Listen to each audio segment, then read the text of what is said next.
பிதாவே உமக்கே ஸ்தோத்திரம்.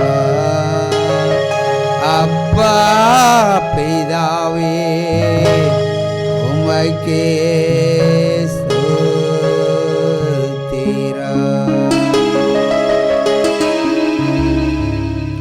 ஆகவே சுன்னத்துக்காரன் வருவான்.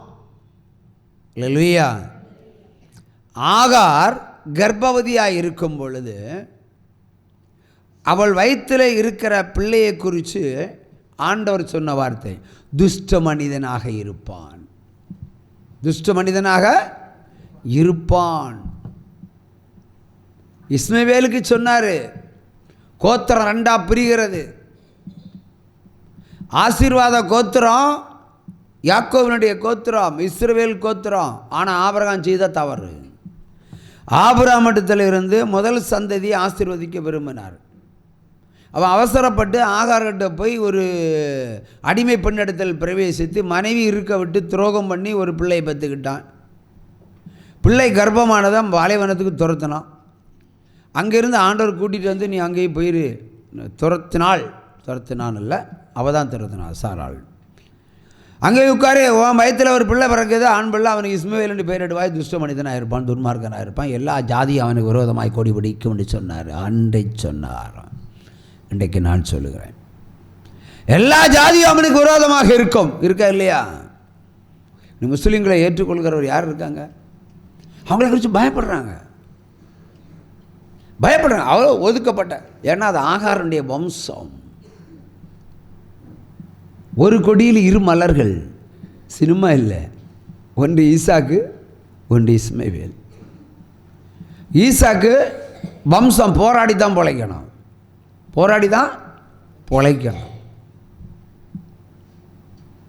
அதை நம்ம போராடிக்கிட்டே இருக்கிறோம். இன்னைக்கு அனுதினம் சாப்பாட்டுக்கே போராடிக்கிட்டு இருக்கிறோம். அவன் அப்படி இல்லை, போர் இல்லாமலே பணக்காரன் ஆயிடுவான்,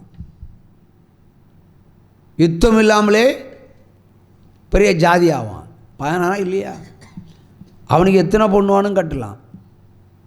நாங்கள் ஒன்றுக்கு மேலே ஒன்று வச்சுருக்க அரசாங்கம் அனுமதிக்கல, அவங்களுக்கு அனுமதிக்கப்பட்டிருக்காரு. அவங்களுக்கு பழி பெருக்கம், சந்ததி பெருகணும். உலகம் முழுக்க இன்றைக்கி அவங்க தான் பழகி பெருகிட்டு இருக்காங்க, ஆஸ்தியில் பெருகிட்டு இருக்காங்க. எப்படி பெருகுனா, அது ஆண்டவர் கொடுத்த வாக்குத்தத்தம். 100 வயதில் ஆபிரகாமை நோக்கி வரார் ஆண்டவர். 25 வருஷம் காணாமல் போயிட்டு அப்புறம் வராரு. பந்தம் சொல்கிற, அடே உனக்கு நிச்சயமாக உன பிள்ளை பிறக்கும், உனக்கு பிறக்கும். ஈசாக்குன்னு ஒருத்தன் வருவான், கடற்கரை மணலை போல் சந்ததி பெருகும். அவன் குப்புற விழுந்து கிடந்து சொன்னான், வயதான கிழவனுக்கு பிள்ளை பிறக்குமோ, வயதான பெண்டாட்டி மூதாட்டிக்கு பிள்ளை கிடைக்குமோ? என்னையா நீங்கள் சொல்கிறீங்க? எனக்கு பிறந்திருக்கிற இந்த இஸ்மவேல் ஆசீர்வதிக்கப்பட வேண்டும், விண்ணப்பம் பண்ணிக்கிட்டான். உடனே ஆண்டு சொன்னார், உன் விண்ணப்பத்தை கேட்டேன். நிறைய பேர் அப்படி தான், மன விருப்பத்தின்படி தான் விண்ணப்பம். உன் மன விருப்பத்தை கண்டேன். அவனுக்கும் 12 கோத்திரம் உண்டாகும், அவனுக்கும் 12 கோத்திரம் உண்டாகும். ஆனால் துஷ்ட மனிதனாக இருப்பான், ஒரே சென்டிமெண்ட் அடி தான். அவனுக்கு பலத்த ஜாதி ஆவான், அன்னைக்கே சொன்னார், பலத்த ஜாதி ஆவான். அவனுக்கு இப்போ யுத்தம் அடிக்க முடியுமா? இன்றைக்கி இஸ்ரவேல் எங்கே, இஸ்மவேல் எங்கே? அவன் எதுக்கு எடுத்தாலும்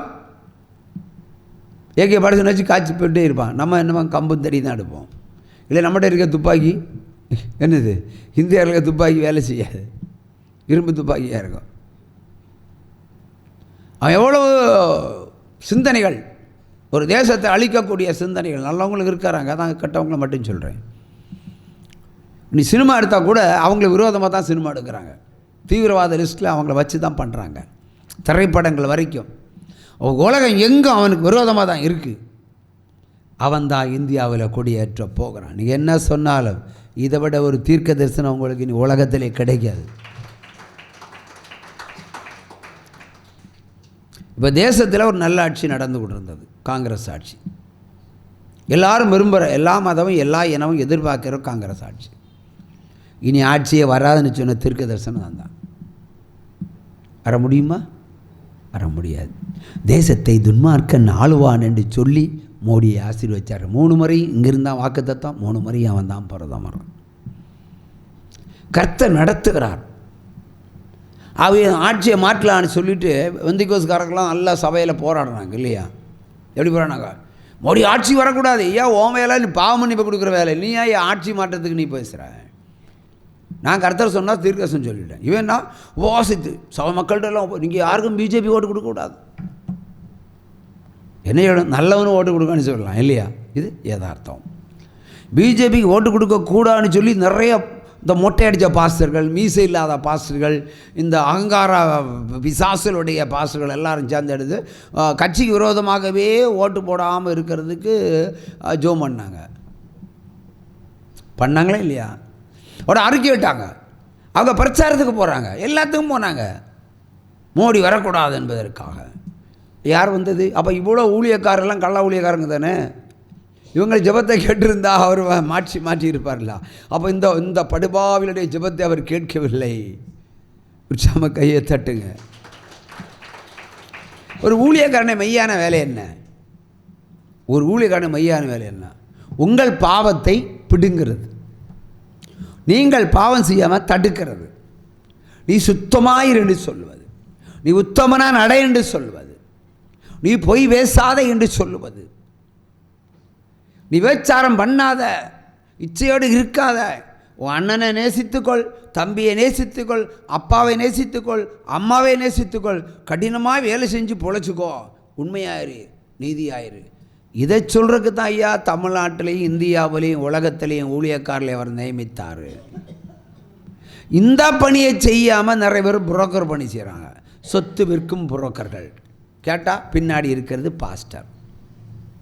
இன்னைக்கு பிரபலமான திருச்சபைகளை பாருங்கள், அங்கே மேட்ரிமோனியல் வச்சுருக்காங்க, அதுலேயும் 2% 3% கமிஷன். அப்போ பெரிய பெரிய ஊழியக்காரர்களெல்லாம் புரோக்கர் வேலை பார்க்க ஆரம்பித்தாச்சு. பெண் பார்க்க முடிஞ்சால் எனக்கு ஒன்று பார்க்கட்டு, அவங்க கையை தட்டுங்க.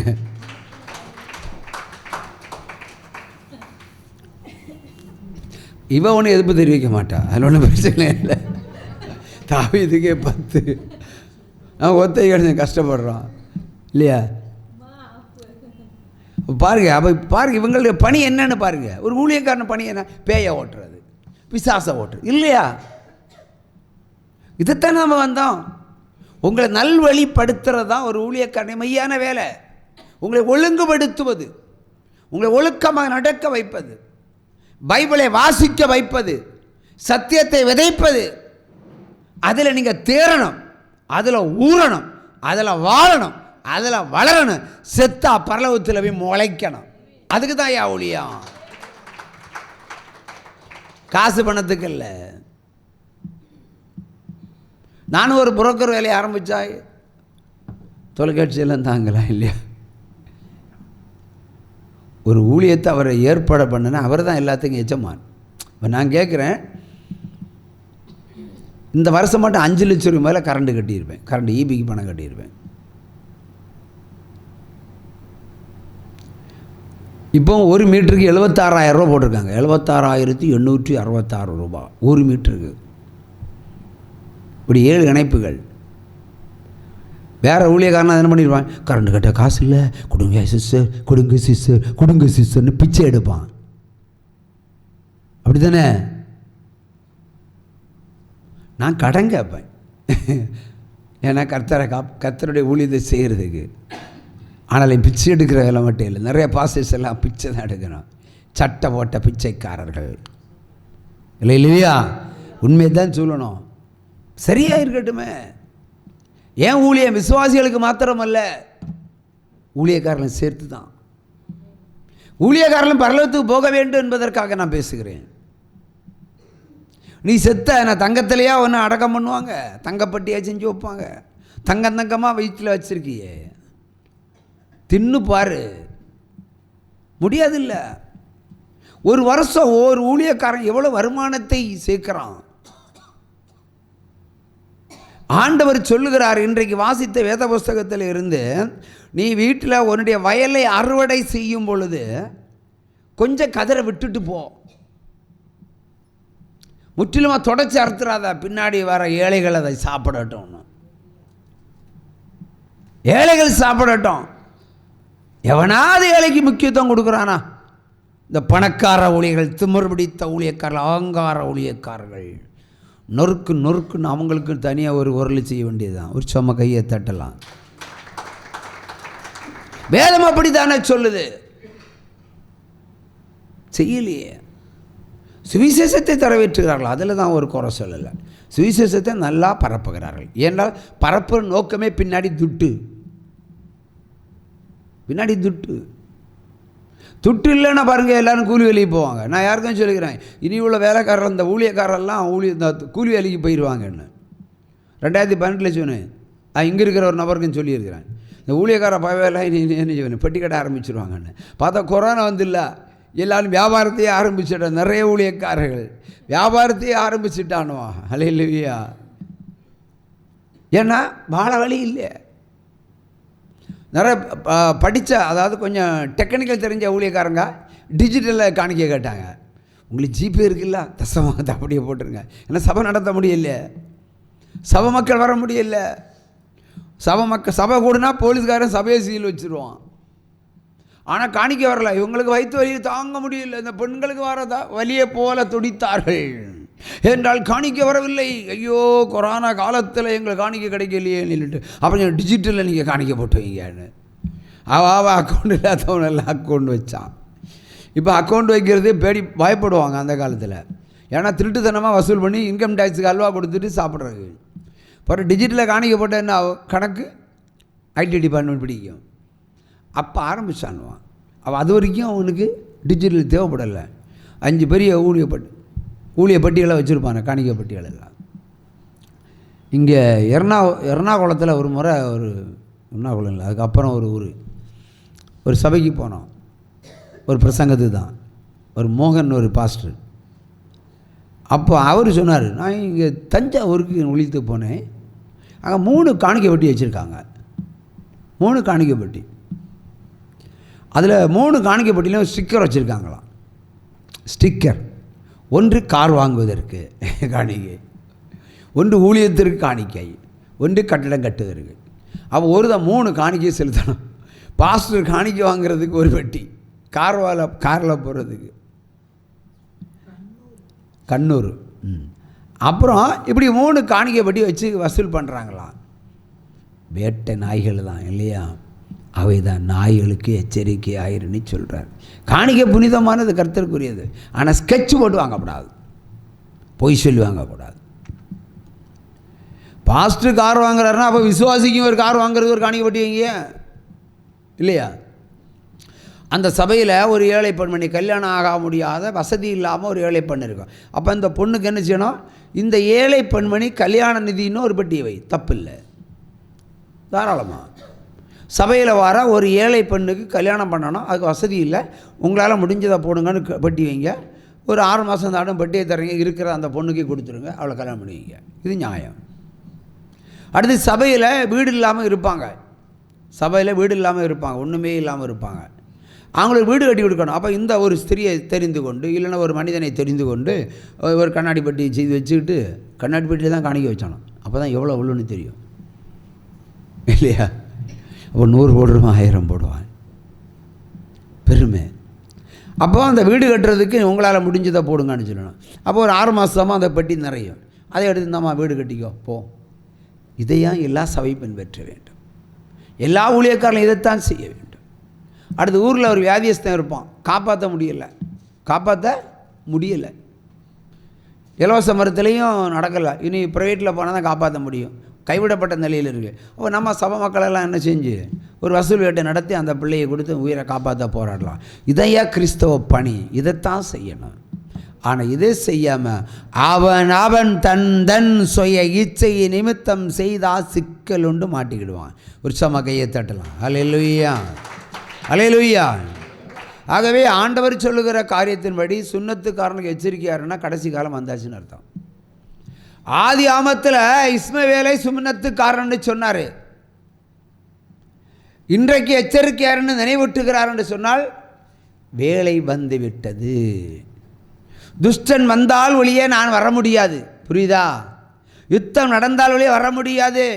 எகிப்துக்கு போனார், சாவு வாங்கிச்சா, வீட்டுக்கு வீடு தலைச்சால் பிள்ளை அடிச்சுக்கிட்டு தான் அங்கே போனார், அடிக்கிறது தான் போனார்.